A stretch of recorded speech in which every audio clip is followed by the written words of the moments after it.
O julgamento do mensalão. Por enquanto, o ministro Ricardo Lewandowski, revisor do processo, acompanha o voto do relator, ministro Joaquim Barbosa. Os dois pedem a condenação do ex-diretor de marketing do Banco do Brasil, Henrique Pizzolatto, e dos sócios proprietários da agência de publicidade DNA. O ministro Lewandowski começou a análise pelas supostas fraudes no Banco do Brasil.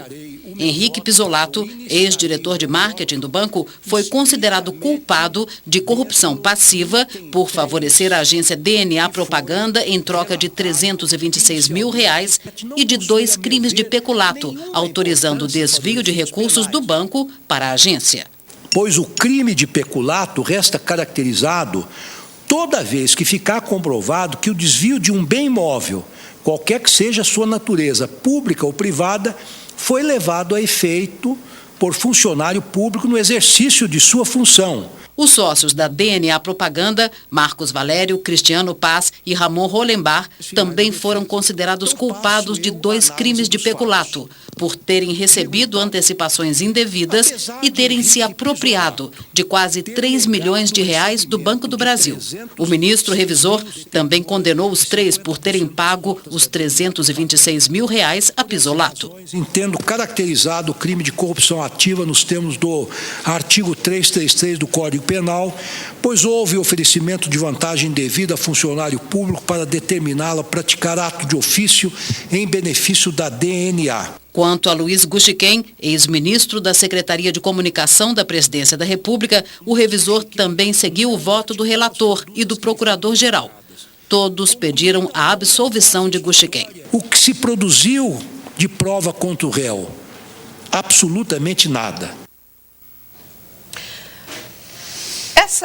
O voto do revisor vir junto com o voto do relator surpreendeu ou já era algo previsto? Professor Miguel Reale.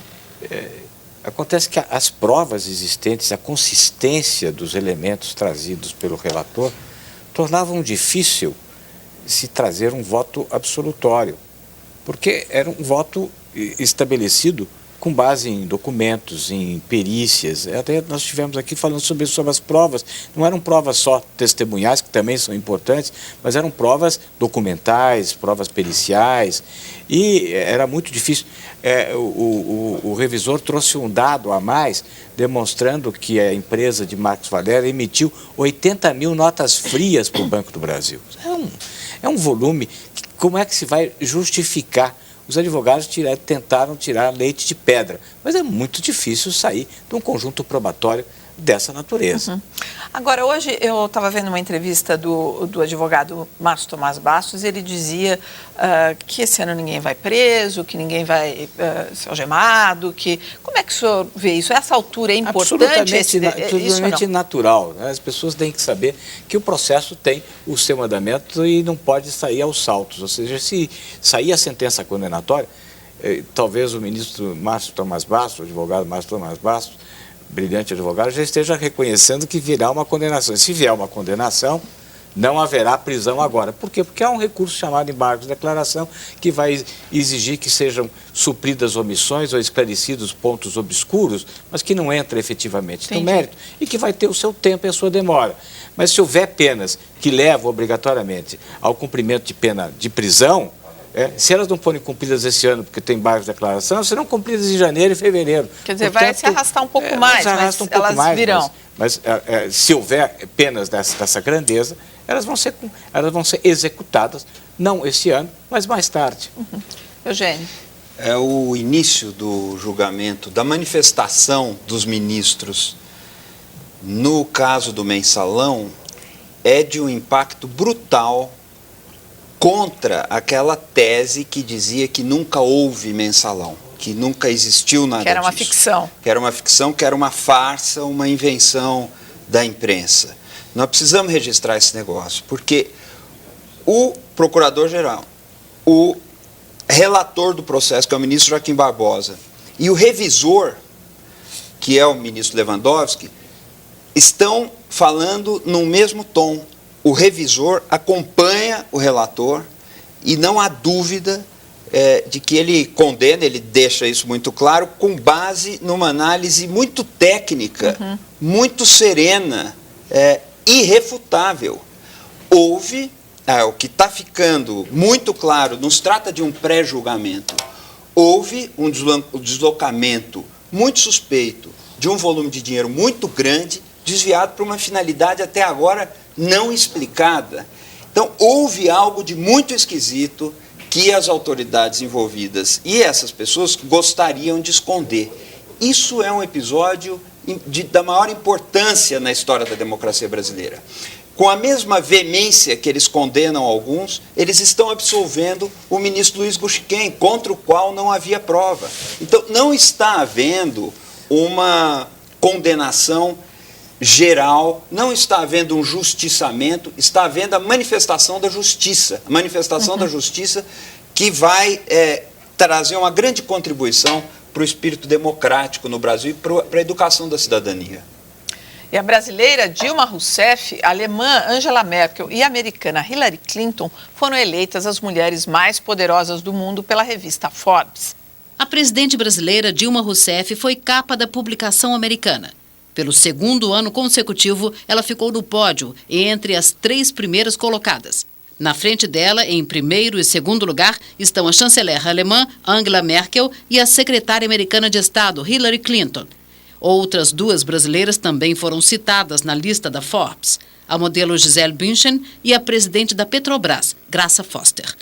A Justiça dos Estados Unidos determinou a extradição do cineasta e produtor americano Bruce Beresford para o México. Ele é o principal suspeito de matar a esposa brasileira Mônica Burgos durante férias da família em um balneário de Cancún, em 2010. Testemunhas disseram que o casal brigou na noite em que a brasileira desapareceu. Se for condenado, ele pode pegar até 30 anos de prisão. O presidente do Equador, Rafael Correa, declarou hoje que Julian Assange aceita ser julgado pelos crimes de abuso sexual na Suécia, se o país der garantias de que ele não será extraditado para os Estados Unidos. Assange alega perseguição política americana pela criação do site que divulgou dezenas de documentos secretos dos Estados Unidos. O jornalista está exilado na Embaixada Latina em Londres há 2 meses. Depois de 18 anos de negociação, a Rússia entrou para a OMC, Organização Mundial do Comércio. A adesão foi considerada uma importante conquista pela União Europeia, que prevê novos acordos comerciais com o país. No ano passado, o velho continente exportou cerca de 108 bilhões de euros. Bom, das notícias internacionais, falamos aí da presidente Dilma no ranking aí da revista Forbes. Temos o mensalão, mas temos a presidente ali numa boa posição. Isso ajuda a imagem do país, ou equilibra, pelo menos, entre o escândalo da corrupção e... As duas coisas ajudam. Não é verdade que o escândalo do mensalão é ruim para o Brasil. O que define uma democracia não é a existência ou não de condutas suspeitas. Isso sempre vai haver. O que define a saúde da democracia é como ela enfrenta e resolve essas questões. Nós estamos começando a ter um julgamento que pode ser exemplar, pode ser muito bem conduzido, absolvendo os inocentes, condenando os culpados. Isso é bom para a imagem do Brasil. E a Dilma, como uma das mulheres mais poderosas do mundo, também é bom para a imagem do Brasil, porque nós estamos vencendo aos poucos um regime que certamente não prestigiava as mulheres, e hoje estamos aí. Professor Miguel Reale, tem uma pergunta aqui do Enio Torres, que, voltando a falar sobre a questão das drogas, se é crime ou não crime, dependendo de quanto que a pessoa está aportando de droga, e ele diz o seguinte: todo usuário deveria ser solto mediante a delação do seu fornecedor. Não seria mais justo? Pergunta o Enio Torres. Primeiro, cria uma situação de constrangimento em que o usuário vai ser preso, vai ser obrigado a confessar, sob pena de ficar na cadeia. Então ele vai denunciar quem? Qualquer um, ou vai denunciar, ou se submete aí a um grande risco de ser perseguido depois porque foi o delator, e essa delação tem que ficar efetivamente registrada para garantia que ele não vai ser preso, né? E depois a delação sempre é algo que, colocada desta forma, ela tem um aspecto repugnante quase, né? se valer da força do Estado para exigir uma espécie de tortura. Ou você delata, ou você delata, ou você vai para a cadeia. E às vezes é um constrangimento, uma espécie de... No desespero pode até falar qualquer nome. É um constrangimento do Estado, está se legitimando um constrangimento do Estado, não é? As chances de encontrar uma medula óssea compatível para um paciente são raras, chegam a 1 em 100 mil. O número de doadores para o transplante está crescendo no Brasil, mas ainda é insuficiente. Isabela, 4 anos, tem um sono tranquilo enquanto recebe a bolsa de sangue. Todo mês a menina precisa de transfusão. Portadora de uma síndrome rara, a medula óssea de Isabela não produz sangue. Então, para viver hoje, ela depende de uma transfusão de sangue que hoje está sendo mensal. E para ter uma cura, uma chance de cura, ela depende de um transplante de medula óssea. Assim como a menina Isabela, mais de 1.000 pessoas no Brasil estão em busca de um doador compatível de medula óssea. Conhecida popularmente como tutano, a medula óssea é um tecido líquido gelatinoso que fica dentro dos ossos. Ela é responsável pela produção dos componentes do sangue. O REDOME, Registro Nacional de Doadores Voluntários de Medula Óssea, tem quase 3 milhões de doadores cadastrados.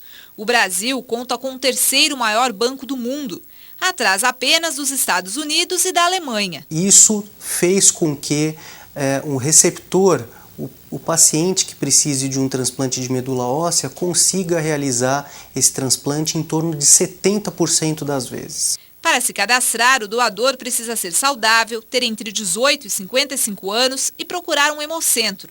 No local será tirada uma amostra de sangue. Caso surja um paciente compatível, o doador será consultado se deseja fazer o transplante. Jefferson foi doar sangue e descobriu que poderia ajudar ainda mais. Ao vir aqui, a moça me explicou que eu poderia também fazer essa doação de medula óssea, né? Colhendo uma quantidade a mais de sangue, que assim que tiver uma pessoa precisando, eles entram em contato e eu venho fazer essa doação. Em poucas semanas, a medula óssea do doador estará recuperada. Já o receptor poderá ter uma vida nova. Sangue não faz falta, ele retorna para a gente. E a medula, a mesma coisa, depois de 15 dias ela regenera e você está lá com a sua medula inteirinha, mas você salvou uma vida, se não mais de uma. A seguir, assassinado em Minas o primo do goleiro Bruno, também envolvido na morte de Elisa Samúdio.